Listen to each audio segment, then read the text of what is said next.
ओम क्लीं वंदे महापुरुष ते चरणारविंदम।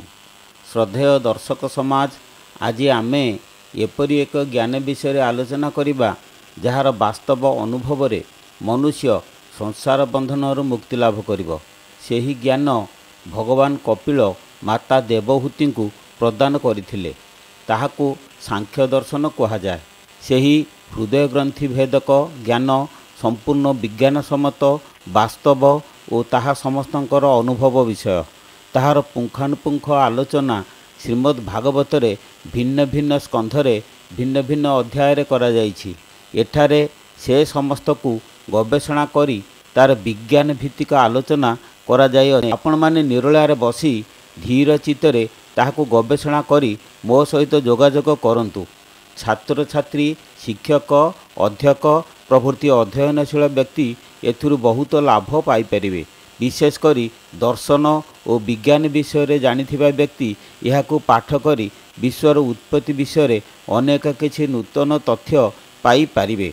सेमानंक हृदयरु नास्तिकता दूर हेबो। वर्तमान आस ताहाको आलोचना करिबा।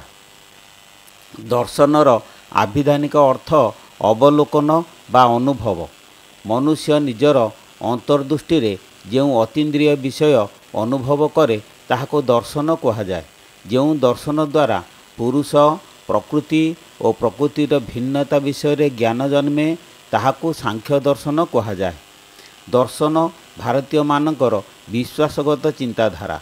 ताहा सेमानकर धर्मीय भावना तथा ऐश्वर्य परिगणनार मूल भित्ति। ताहाको आधार करी साधु सन्थ माने वर्ष वर्ष बण जंगल रे जीवन अतिबाहित करी ज्ञानर चरम सोपान रे उपस्थित होई सारिछंती। हिंदू ग्रंथकार भारतीय दर्शन को दुई भाग रे विभक्त करती।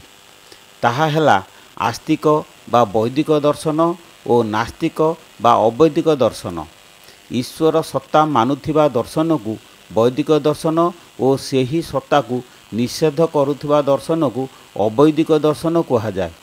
गीता, भागवत, वेद, पुराण आदि को वैदिक दर्शन तथा आध्यात्मिक शास्त्र भाव रे गणना करा जाए।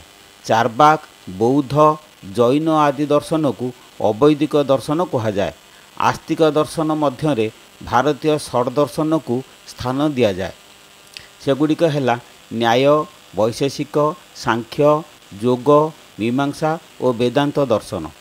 एतद् व्यतीत पंचरात्र, शैव और सात दर्शन को मध्य आस्तिक दर्शन रे गणना करा जाए। यही समस्त दर्शन मध्यरु सांख्य दर्शन अन्यतम। ताहा एपरी एक दर्शन विद्या जहार वास्तव उपलब्धि रे मनुष्य संसार बंधनरु मुक्ति लाभ करे।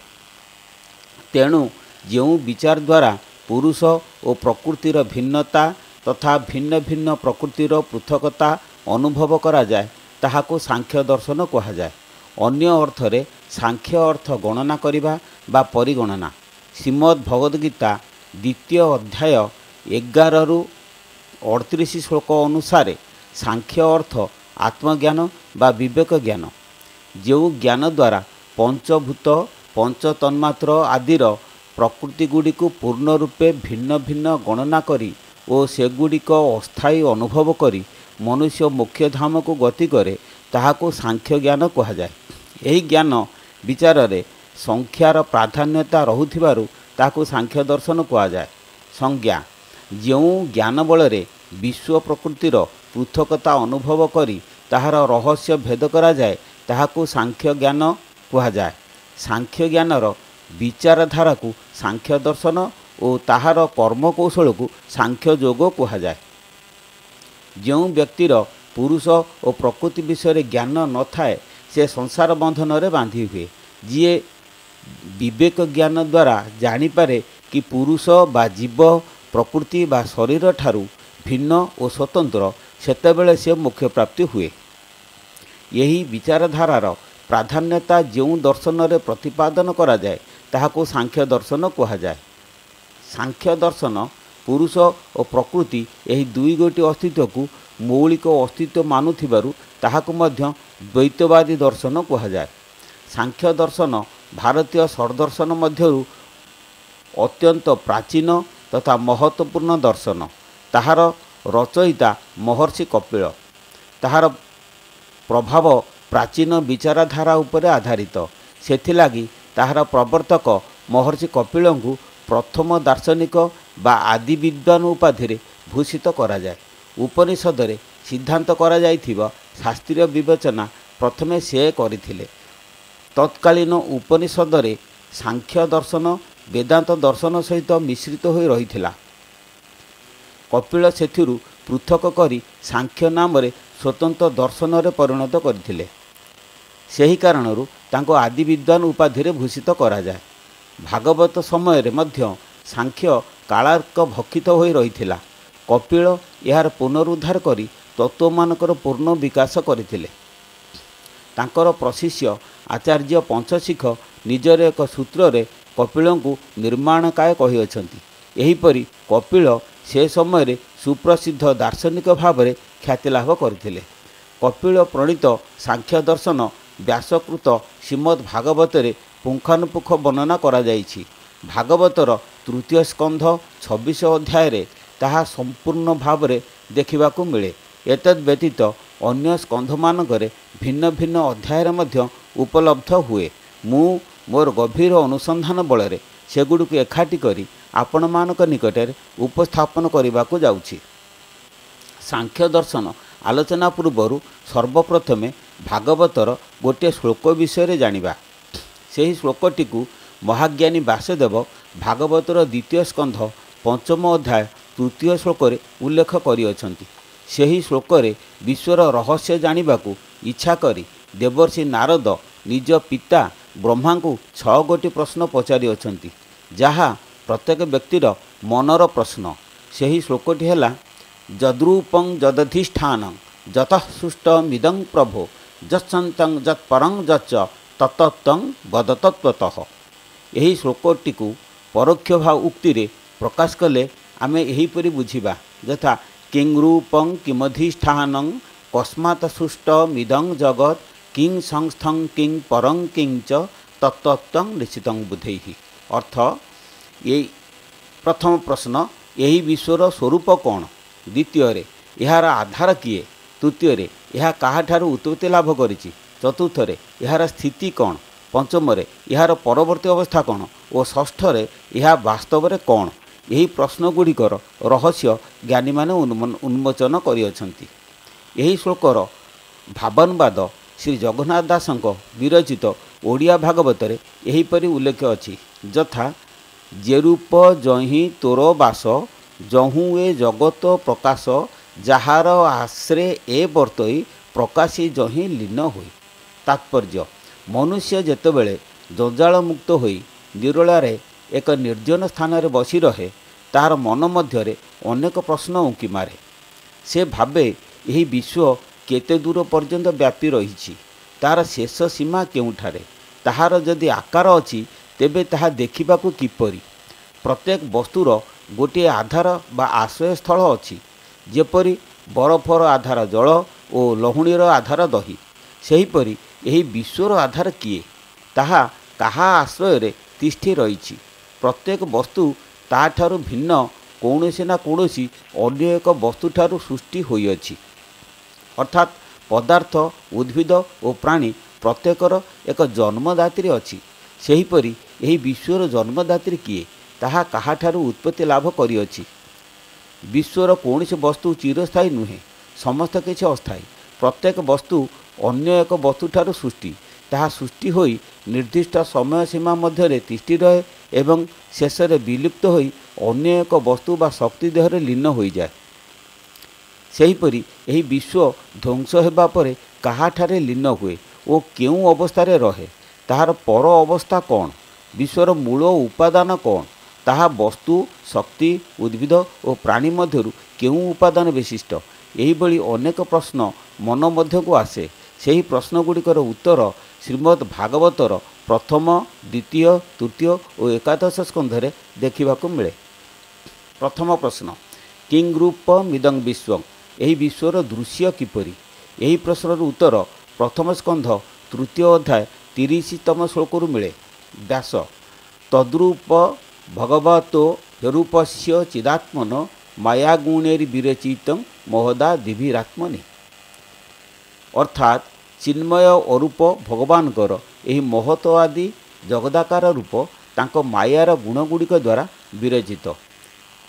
ଜଗନ୍ନାଥ ୟମନ୍ତେ ନାନା ରୂପ ଯେତେ ବିଷ୍ଣୁ ଧରନ୍ତି ଏଜ ଗତେ ସ୍ୱଭାବେ ରୂପ ତାର ନାହିଁ ନିଲେପ ନିରଞ୍ଜନ ସେହି ମାୟାର ଗୁଣେ ବିରଚିତ ମହତ ଆଦିରୁ ସମ୍ଭୂତ। ତାତ୍ପର୍ଯ୍ୟ ବିଶ୍ୱର ଏହି ପ୍ରକାଶମାନ ଅସ୍ତିତ୍ୱ ଶ୍ରୀ ଭଗବାନଙ୍କ ମାୟା ଶକ୍ତିର ରୂପାନ୍ତର। ତାହାର ସତ୍ୱ ରଜ ଓ ତମ ଗୁଣ ଦ୍ୱାରା ମହତତ୍ୱ ଅହଙ୍କାର ଆକାଶ ବାୟୁ ଅଗ୍ନି ଜଳ ଓ ପୃଥିବୀ ଆଦି ଅସ୍ତିତ୍ୱମାନ ଉତ୍ପନ୍ନ। ତେଣୁ ଏହି ବିଶ୍ୱର ଦୃଶ୍ୟ ମାୟାର ପ୍ରତିବିମ୍ବ ମାତ୍ର। ସତ୍ୱଗୁଣ ଅର୍ଥାତ୍ ସ୍ଥିତି ସ୍ଥାପକ ପ୍ରବୃତ୍ତି, ରଜଗୁଣ ଅର୍ଥାତ୍ ପ୍ରସବ ପ୍ରବୃତ୍ତି ଏବଂ ତମଗୁଣ ଅର୍ଥାତ୍ ପ୍ରତ୍ୟାବର୍ତ୍ତନ ପ୍ରବୃତ୍ତି।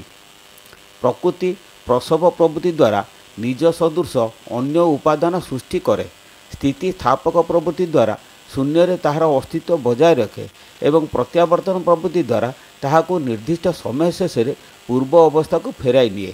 ଏହା ପ୍ରକୃତିର ସ୍ୱଭାବ। ତାପରେ ଦ୍ୱିତୀୟ ପ୍ରଶ୍ନ, କିମଧିଷ୍ଠାନଂ ଅର୍ଥାତ୍ ବିଶ୍ୱର ଆଧାର କିଏ?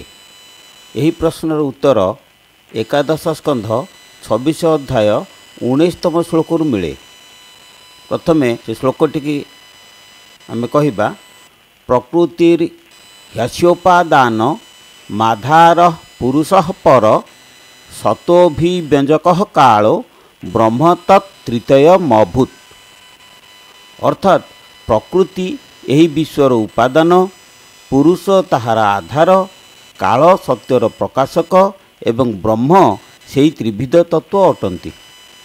ଜଗନ୍ନାଥ ଦାସଙ୍କ ଲେଖା ଅନୁସାରେ ଏହିପରି ଯେ ପ୍ରକୃତି ପୁରୁଷ ଏବେନି ଜଗତ ପିୟର ଜନନୀ ବିଶ୍ୱ ପ୍ରକାଶ ହେତୁ ମୁହିଁ ମୁକାଳ ରୂପେ ସଂହାରଇ।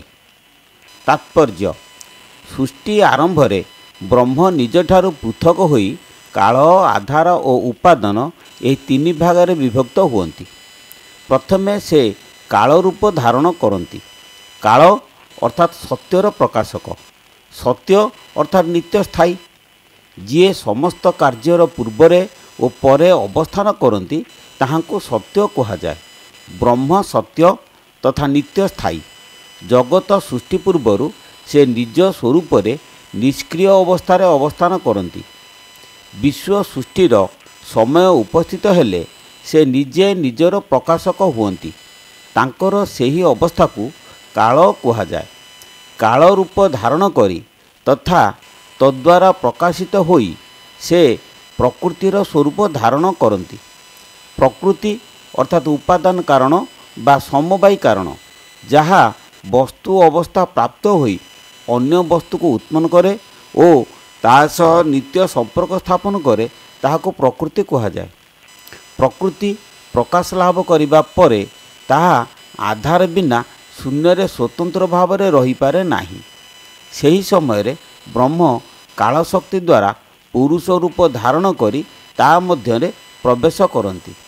ଫଳରେ ପ୍ରକୃତି ଓ ପୁରୁଷ ଉଭୟ ମିଶି ଏକ ନିଷ୍କ୍ରିୟ ପ୍ରାକୃତିକ ତଥା ଚେତନାତ୍ମକ ସ୍ତର ସୃଷ୍ଟି କରନ୍ତି।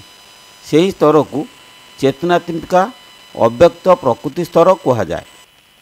ବ୍ରହ୍ମ ଶକ୍ତି ପ୍ରଥମେ ବିଶ୍ୱ ଉପାଦାନରେ ପରିଣତ ହୁଅନ୍ତି, ପରେ ଆଧାର ପାଲଟି ତାହାକୁ ଧାରଣ କରନ୍ତି। ତାପରେ କାଳ ରୂପରେ କାରକ ପାଲଟି ତା ଦେହରେ ଆଲୋଡ଼ନ ସୃଷ୍ଟି କରନ୍ତି। ଫଳରେ ପ୍ରକୃତି କାର୍ଯ୍ୟରେ ପରିଣତ ହୋଇ ଭିନ୍ନ ଭିନ୍ନ ଅସ୍ତିତ୍ୱ ଉତ୍ପନ୍ନ କରେ। ବ୍ରହ୍ମ ପରମ ଶୂନ୍ୟରେ ପ୍ରବୃତ୍ତି ବିହୀନ ହୋଇ ନିଷ୍କ୍ରିୟ ତଥା ନିର୍ଗୁଣ ଅବସ୍ଥାରେ ରହିଥାନ୍ତି। ସେ ଯେତେବେଳେ ଜଗତ ସୃଷ୍ଟି କରିବାକୁ ଇଚ୍ଛା ପ୍ରକାଶ କରନ୍ତି, ତାଙ୍କଠାରେ କାର୍ଯ୍ୟ କରିବାର ପ୍ରବୃତ୍ତି ଜାଗ୍ରତ ହୁଏ। ଫଳରେ ସେ ନିଜଠାରୁ ପୃଥକ ହୋଇ ସକ୍ରିୟ ବା ସଗୁଣ ଅବସ୍ଥାରେ ସ୍ୱତନ୍ତ୍ର ଭାବରେ ଅବସ୍ଥାନ କରନ୍ତି। ସେହି ଅବସ୍ଥାରେ ତାଙ୍କର ପ୍ରବୃତ୍ତିକୁ ପ୍ରକୃତି ଓ ତାଙ୍କୁ ସଗୁଣ ବ୍ରହ୍ମ ବା ପୁରୁଷ କୁହାଯାଏ। ପୁରୁଷ ଓ ପ୍ରକୃତି ପରସ୍ପର ଅଙ୍ଗାଙ୍ଗୀ ଭାବେ ଜଡ଼ିତ। କେହି କାହାକୁ ଛାଡ଼ି ସ୍ୱତନ୍ତ୍ର ଭାବରେ ରହିପାରିବେ ନାହିଁ। पुरुष देहरु प्रकृतिर सत्ता लोप पाइले से निर्गुण ब्रह्म रूपरे अवस्थान करती। मात्र प्रकृति ठारू पुरुष पृथक हेले ताहार अस्तित्व लोप पाए। सही कारणरू पुरुष प्रकृतिर आधार और प्रकृति पुरुषर उपादान बा कार्य करिवार क्षमता। पुरुष निरपेक्ष जहाँ इंग्राजी रे कहते एब्सोल्यूट, प्रकृति सापेक्षिक जहाँ इंग्राजी रे कहते रिलेटिव। प्रकृति पुरुष अवलंबन रे कार्य करिवार क्षमता धारण करी रहे। तांको अनुमति बिना ताहा कार्य रे परिणत होई पारे नाही। पुरुष जेतेबेले काल रूपरे प्रकृति ठारे आलोड़न सृष्टि करती ताहा कार्य रे परिणत हुए। पुरुष प्रकृति काल ब्रह्मकर तीन गोटी अवस्था जहाँ यथाक्रमे आधार उपादान और कारक रूपरे समग्र विश्व को प्रकाश करती। तृतीय प्रश्न, कस्मात् सृष्टम अर्थात विश्व काहाठारु उत्पन्न। यही प्रश्नर उत्तर तृतीय स्कंध 26 अध्याय तृतीय श्लोक, द्वितीय स्कंध 9 अध्याय 33तम श्लोक एवं तृतीय स्कंध 5 अध्याय 24तम श्लोकरू मिले। यथा तृतीय स्कंध 26 अध्याय तृतीय श्लोकटी है अनादि रात्मा पुरुषो निर्गुण प्रकृते पर सत्य गात्मा स्वयं ज्योति विश्वं जेन समन्वितम। तापरे द्वितीय स्कंध 9 अध्याय 33तम श्लोकटी है ऋतेर्थं यत् प्रतीयते न प्रतीयते च तस्मिन् तद्विद्या तस्य स्वमायां यथाभासो यथा तमः। तापरे तृतीय स्कंध 5 अध्याय 25तम श्लोकटी है सवा एतस्य संदस्तु शक्ति सदसदात्मिका माया नाम महाभाग दये जये दं निर्ममे। यही श्लोक 3टीर अर्थ आमे पर अध्याय आलोचना करिबा। वर्तमान एतिकिरे रहुछि, या परे द्वितीय भाग आलोचना हेबो। आपण माने लगातार मन दे शुणुथांतु। भल लागिले चैनल को सब्सक्राइब करंतु। आगो को आहुरी अनेक किछि मूल्यवान तथ्य पाइबे। Subscribe my channel first. Get supreme sweetheart. जय गुरु जय गुरु जय।